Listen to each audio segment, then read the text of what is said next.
counted among the outlaws. He said, "Come, follow me." People from all walks of life since have been becoming outlaws. Why our past matters more than we think. Or does it? It's a topic for today. I don't know. Are we talking about the historical past, the beginning of the universe, America's past, or our personal past? I think they all matter to some degree, but coming from believers, a Christian's perspective, we're taught, and it's theologically true, that when you accept Christ, you become a new creation.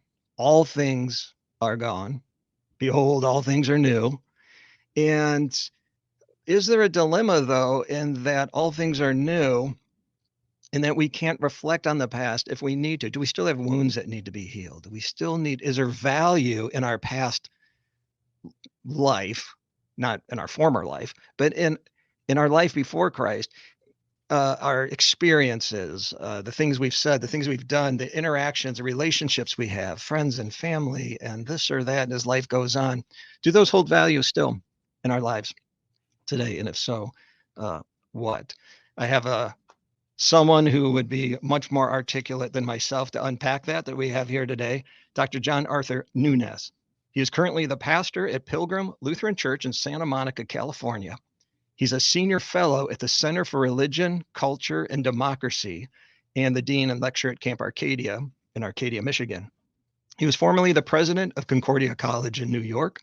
He was born in Jamaica and raised in Canada, and he's been a resident in the U.S. since 1981.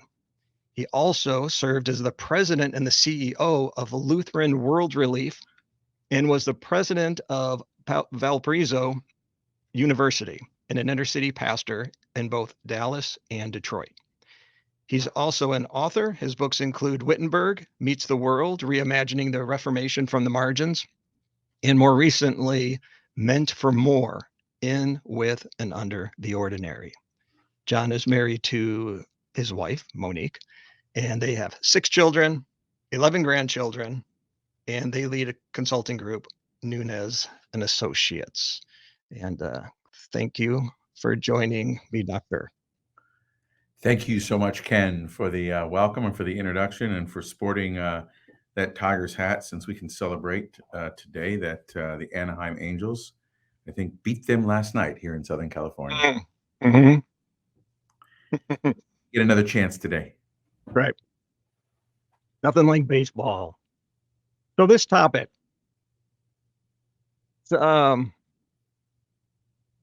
I don't know. It may be one, I didn't think much about it until we discussed talking about this. Or I haven't thought about it with a theological spin, a religious spin, a Christian spin.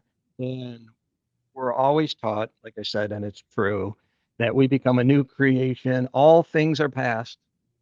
But then when we have trials in life or traumas in life, or just getting into relationships, and you do marriage counseling, actually, ironically, you do Christian marriage counseling, and what do? They make you bring up your past and your past relationships so you can learn from them and not duplicate them, or how you can spot them in other people or whatever.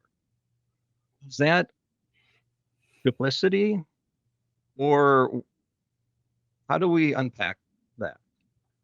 Yeah, you've really framed this well, Ken, the complexity, as Christians who are new creations, behold, the old is gone. But what does that mean? I mean, is it really gone? Is the old really gone? I once read someone who said, that in the water of baptism and when you're saved, that the old self, the old Adam, is drowned in that water of baptism, but he's a really good swimmer.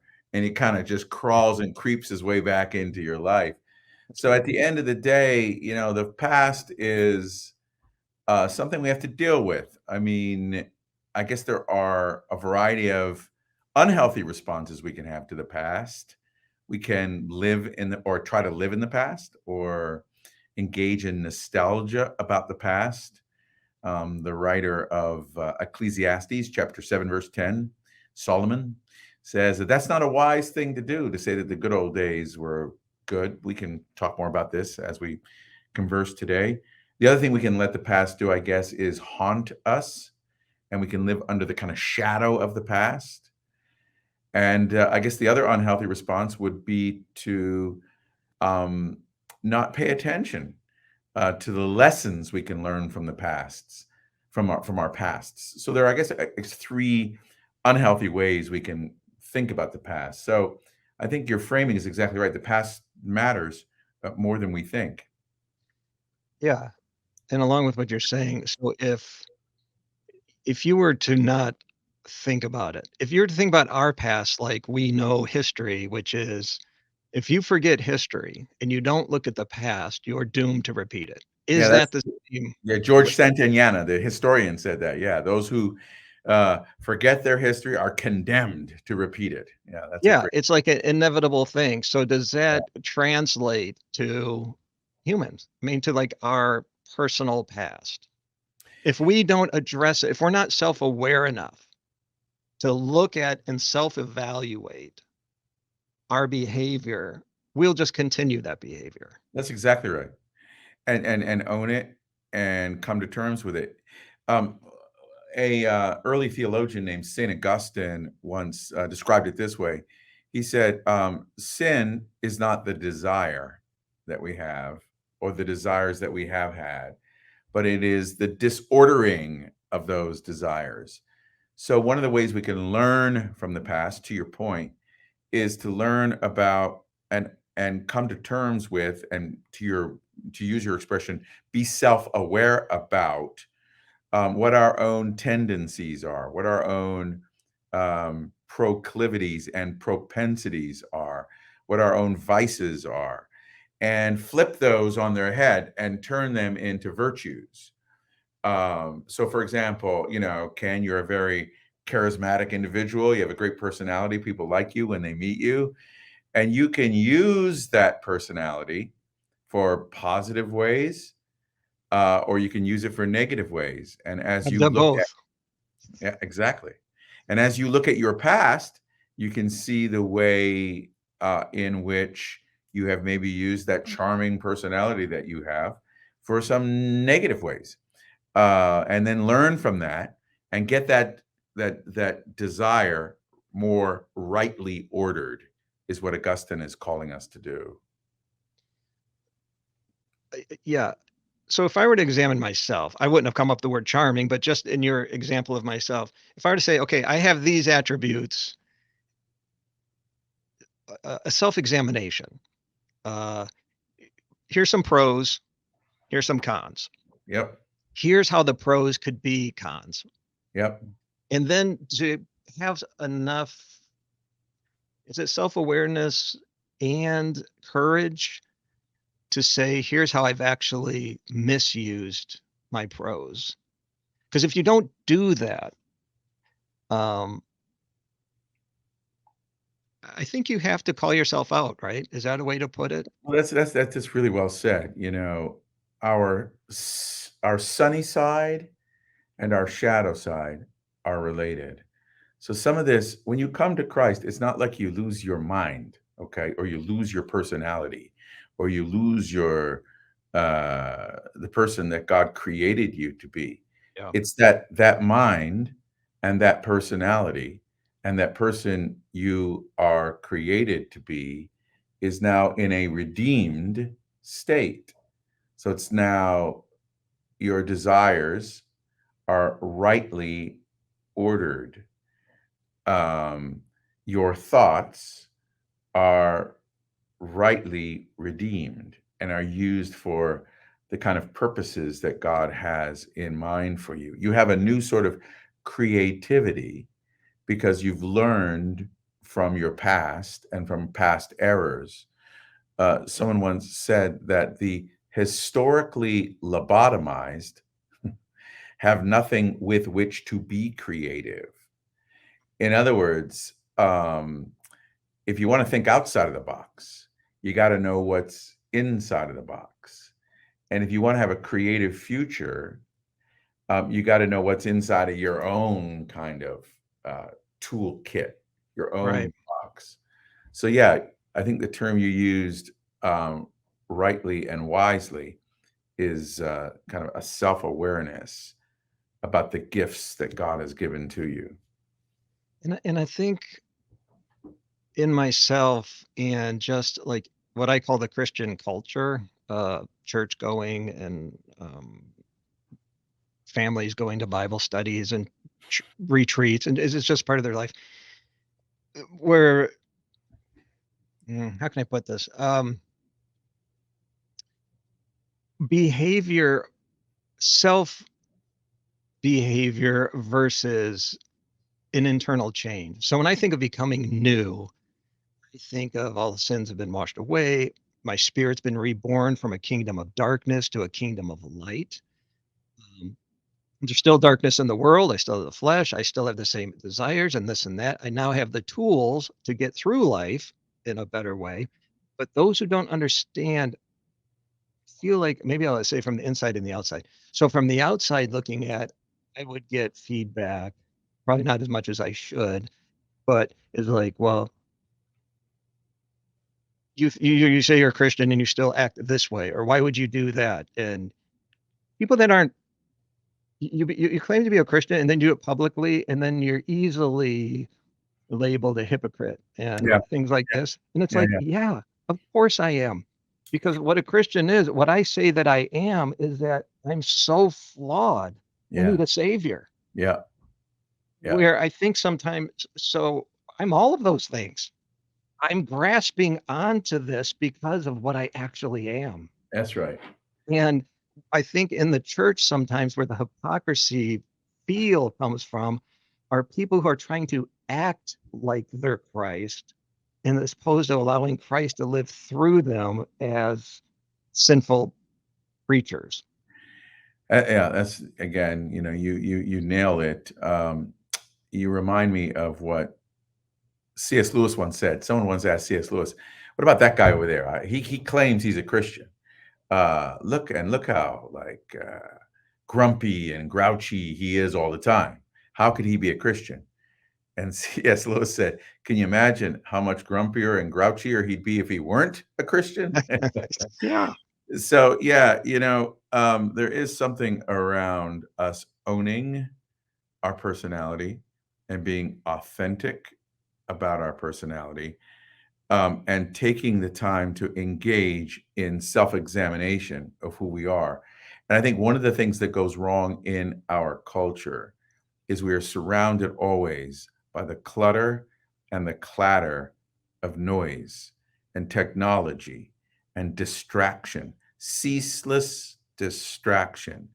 And in a culture of distraction, we don't carve out the time sufficient to disconnect ourselves and detach ourselves from our false loves and to clear out that clatter in order that we can hear God speak Yeah. to us in a new way. Yeah.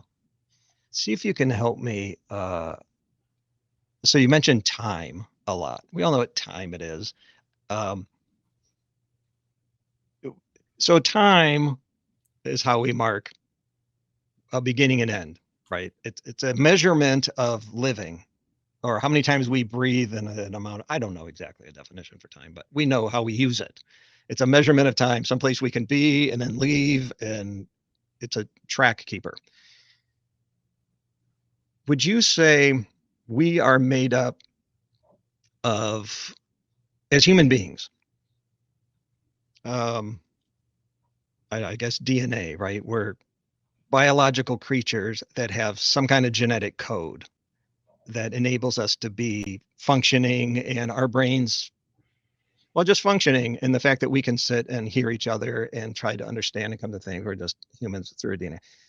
Then the second is time too broad? Are we made up of time? Can time be everything? So I've lived 53 plus years. That's my time.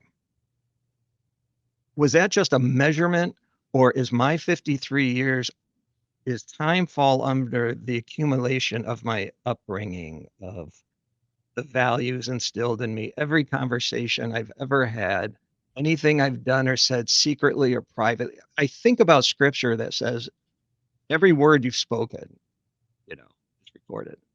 good or bad kind of thing. Like everything is, God's outside of time, but is that a measurement of time where he's saying everything, not like Santa Claus, I'm watching you good or bad. It's every bit of your movement that DNA has produced for you has created who you are in this time, which is really our life experience. That doesn't get washed away. Then how can you move forward in time with plans, dreams, ambitions, anything healthy, and disregard everything that is my 53 years of time and just start as if I'm an emotional infant? Well, I thought you said you weren't a philosopher. That sounded very philosophical there. So time is inescapable. And yet, if you ask anyone to define time, most people can't. I mean, what at the end of the day is time? You hinted at it. You said it's a unit of measuring our life experience. But the past really doesn't exist, Augustine would say, because it's past. The future doesn't really exist because it hasn't arrived yet. And the present doesn't really exist because as soon as you say something or do something, it's immediately past. So time abstractly does not exist, but relatively in terms of our experience, it does. And you're right, we're kind of bound to time. Aging is a good clue that we're kind of bound to this thing called time. It's have a interesting. love and hate relationship with aging. We do, yeah. Isn't it interesting that God identifies God's own self as I am that I am? Jesus shows up and he does the same thing. He says, I am the bread of life. I am the way, truth, and the life. I am the true vine, all of his so-called I am sayings. So Jesus co-opts for himself a term with respect to time that is in an eternal present tense. Yes. Kind of interesting. It is interesting. Can I yeah. add to that, and then when it refers to us, it always uses the word today when it instructs us. Today is the day of salvation, or today when you hear his voice. I think that's the closest we can get to I am. We're not the I am, but he's living in an alternate, in some kind of state of continual present. And I think that is the closest we can understand of being outside of time, right? He's living outside of time. And then I think our spiritual life is kind of outside of time. The most spiritual moments I've ever had felt like you were outside of time. Yeah, it's when time stops. It's Yes. when you lose track of time, when you're in the zone. That's when you're in, to describe what you're describing, these spiritual moments. One of the points I want to make today is we have to be intentional about carving out time and space and place for those moments to happen, because our world, again, has overwhelmed us with a barrage of noise and relationships and connections and responsibilities. And our souls find it difficult to find rest. So along those lines, you are the Lutheran tradition, which is liturgical and by its nature, if that's fair to say, right? Of course, yeah, absolutely. Yeah. So in a culture that is turning, more towards the spiritualism than anything else, than religion, anyways. But even within the Christian realm, there's a pull away from denominationalism, Baptist, Presbyterian, Lutheranism. What would you say from your perspective as a Lutheran minister who appreciates and understands the value of a liturgical practice? What would you add into that cultural conversation of besides, like, something can feel warm and like home if you grew up in something and you just like to do that same kind of tradition. But what is the value of the liturgy in a social setting of communal worship? I don't think I'm taking it outside the question because I No, feel you're like good. You're good. This is golden. This is golden. I like this a lot, Ken. So just 2 points. I agree with you 100%. In fact, I just posted recently on social media that I believe that denominations are done per se. Not that the church is done. The church, founded by Jesus Christ, built on the confession of Peter, that he is the Christ, the Son of the living God, founded, on the day of Pentecost, when the Spirit gives birth and life to the church. That is eternal. That goes on forever. But I think this American phenomenon of nonprofit voluntary organizations that are created around certain doctrinal formulations, um, I think those days are over. Okay, so it's going to be interesting to see what comes next, and a lot of people, a lot of historians, are conjecturing what may be next, and that's a whole nother conversation. But for me, to your point, um, I'm not a Lutheran first. I'm a pastor in the one holy Christian and apostolic church first and foremost. That's how I identify myself. Luther is kind of important for some theological emphases, but I don't see my Lutheranism as a cause for division from other sisters and brothers who believe in their heart that Jesus is Lord and confess him with their mouths and are saved. And we are sisters and brothers. So just to be clear in terms of my own ecclesiology. But I am a liturgical Christian. Liturgy is really interesting because liturgy, because of its repetition, serves to ingrain on the soul what the soul at times cannot itself speak or say. And so it's really interesting to me, for example, when I am with older people who are suffering from dementia and they are not remembering their name or who the other people in the room are. And then you pray an ancient prayer with them or something that they have prayed in worship, and it all comes back to them. It's stunning how that works because it's ingrained on their very being. So I think that's one of the powerful advantages of liturgical worship. The downside, of course, is when it becomes simply rote, mechanistic, ritualistic. ritualistic. Yeah. Ritual is good. Ritualism is not good. Sure. So, and so that's the downside. And some people turn it into that.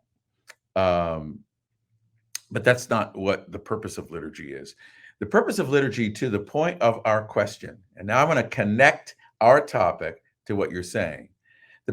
So everybody's got liturgy. The only question is, do you have good liturgy or bad liturgy? Or do you have liturgy that's been tested through time, or liturgy that you're just kind of making up on the spot? Now, in the American ethos, there is a sense, and I'd love to have it'd be great to have another speaker on here, and we could maybe even have some dialogue. But especially in the West and in the US, there is this sense that which is the most innovative and that which is the newest and the freshest is the best. And so I'm saying that the past matters because we listen to how people in the past prayed and what kind of has been carried through time and through tradition, what's been tested. And in the same way that, I don't know, do you like classic rock? I shouldn't jump to that conclusion, but I'm guessing, you're a Detroiter and, Bob Seger's from Detroit. I actually live really close to Bob Seger. I'm not quite sure where, but it's like within a mile or something. I know that. That's crazy. I brought that up. Yeah. But, so you got Bob Seger, so what is classic rock? Okay. Classic rock is music that was at one time, top 40, and it survived the test of time. And here we are 50 years later, and they're still playing it. Yeah. Okay. Well, that same principle applies to liturgy, or classic liturgy is here we are so many years later, and we're still singing it because it's proven and it's been tested and it survived through the test of time. Okay.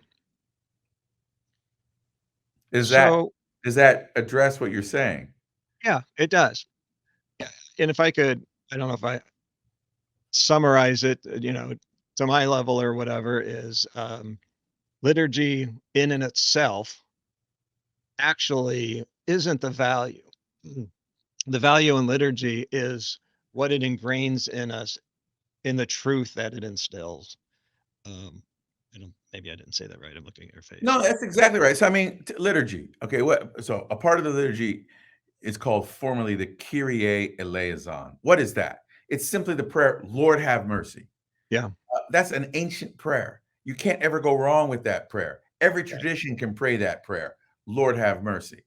Okay, so some are more formal when they pray that prayer. Others are more informal and ecstatic when they just shout out, Lord have mercy. I love being in a liturgical setting in a church when I feel like the liturgy is an expression of what the congregation is feeling and the minister is presenting. I don't like liturgy when I feel like they're going through emotion because this is what we do.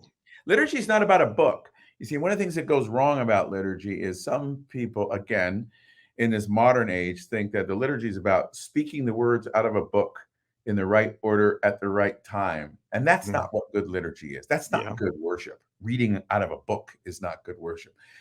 Liturgy has to do with the shape of our worship as God speaks to us and we speak back to God, God's own word. So I know that's not our topic today, but it does pertain to the topic, namely because when you talk about liturgy, you're talking about something that's historic and has been handed down. And the value of tradition is it means that you just may not be the smartest person who has lived in the history of the world. And there just might be the case that someone who lived before you knows more than you about something. You could call it ancestral wisdom. And liturgy is just ancestral wisdom in worship. Okay. So, Ken, think about things that your mother or father or grandparents said to you that echo in your mind. That's once a man, twice a baby. There you go. That's from my dad. It's from my dad's dad. Yeah. What you sow is what you reap. I've got a handful of them. See, this is how the past matters. You see, these things that they said were true and they should be handed down. You ought to tell your children and grandchildren and those who come after you, and young people who you mentor, you ought to share this kind of ancestral wisdom. And I think we've lost that in our penchant for the immediate and for the sensational and for that which tantalizes and titillates us. I think we've lost some of that. There's a poet named T.S. Eliot. He was an American, born in 1888 in St. Louis, Missouri, died in England in 1965. So he dies in 1965, Ken, which is before before Al Gore invented the internet. Right. Yeah, he dies in 1965, before Apple, before even, what was that other one called? BlackBerry, even before that. Yeah. All right. And he says this, he says, where is the life we have lost in living? And we're so busy living that we've lost life. And then he goes on to say, where is the wisdom?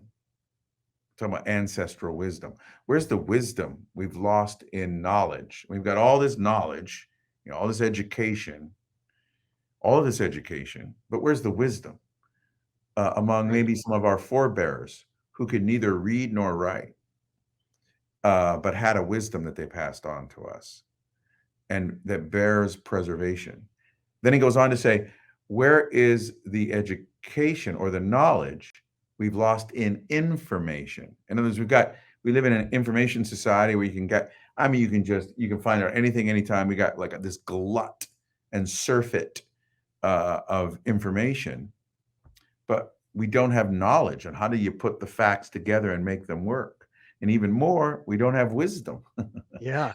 I You mean, if know, you think about what it, I sound like an old person, but with the younger generation, having more knowledge accessible to them than any other time in history, but knowledge doesn't bring wisdom, life does, or ancestral wisdom.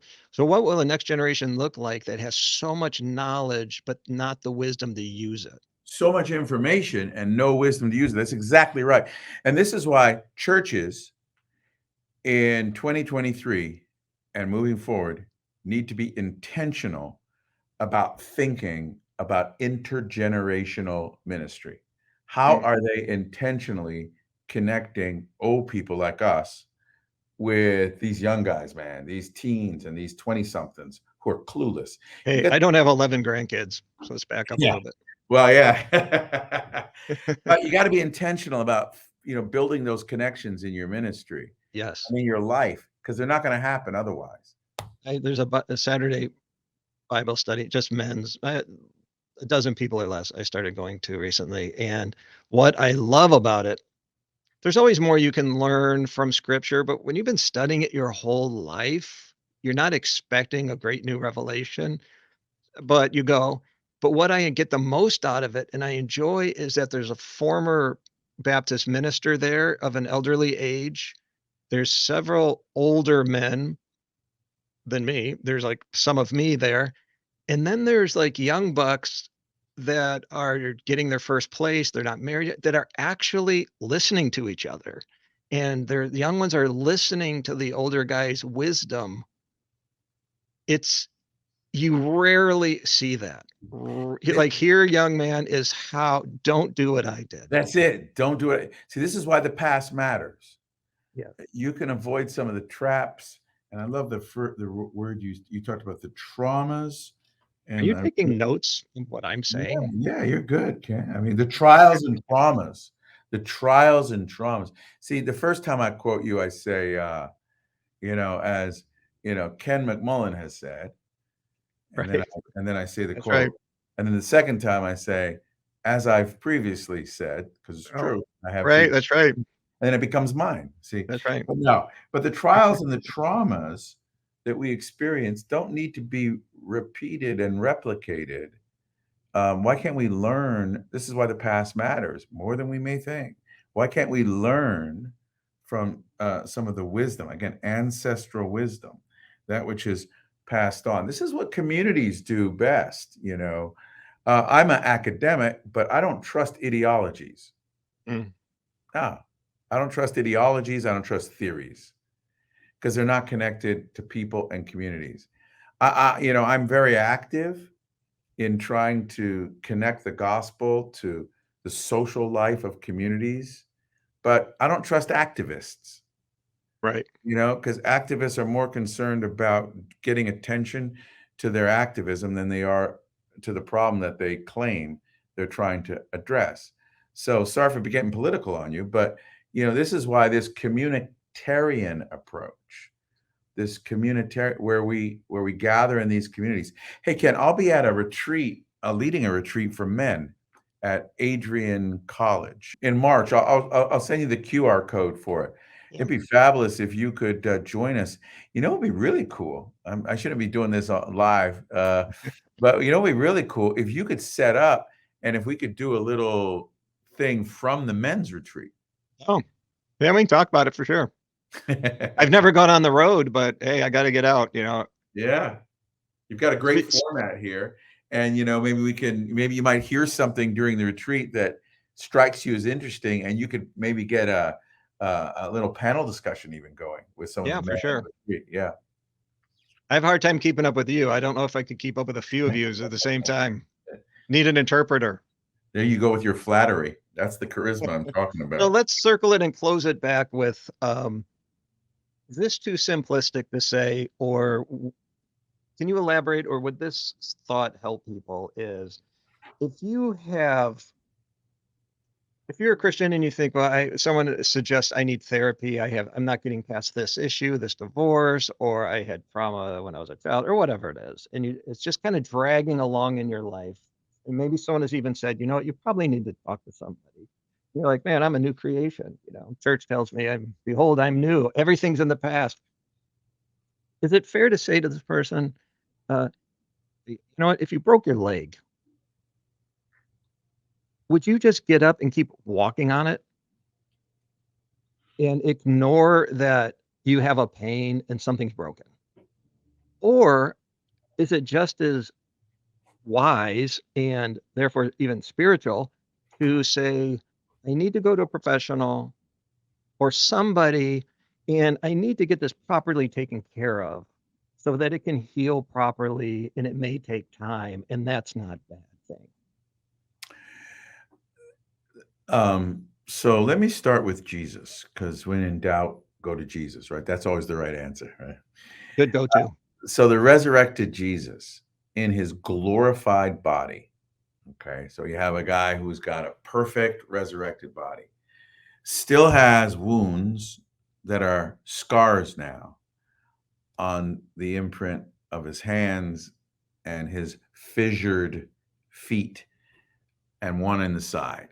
He carries those scars even in his resurrected body. So even in our redeemed selves, we can still carry scars from our previous life.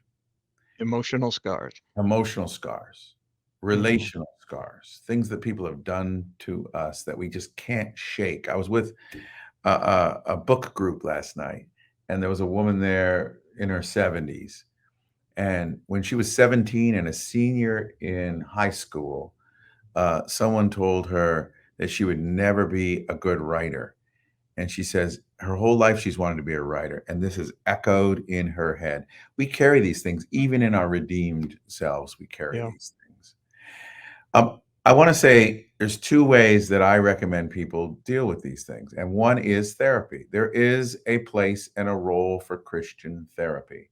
So I think it's a false notion among some churches where they say once you're redeemed, you don't need therapists, you don't need experts, you don't need, to your point around, if you have a broken leg. Even Jesus carries scars in his resurrected self. And we're not Jesus, that's for sure. So, and our redemption isn't perfect, isn't complete until heaven. So while we're in this life, I do recommend for some people therapy. However, I also recommend spiritual direction, taking time to cultivate your spiritual life, whether it's on retreats, and men need to be more real about this, realizing that, because we tend to behave as if we don't have any issues, we don't have any problems, and we push them on the inside and don't deal with them. Men need to be much more serious about this, but we all do, to carve out time and space where we can extract the clutter in order to hear God new as God speaks to us about the future that he has in mind for us. Perfect. All right, Dr. Nunes, it's always a pleasure. The delight and joy are mine. Ken, thanks for doing what you do, brother. Counted among the outlaws, he said, come, follow me. People from all walks of life since have been becoming outlaws.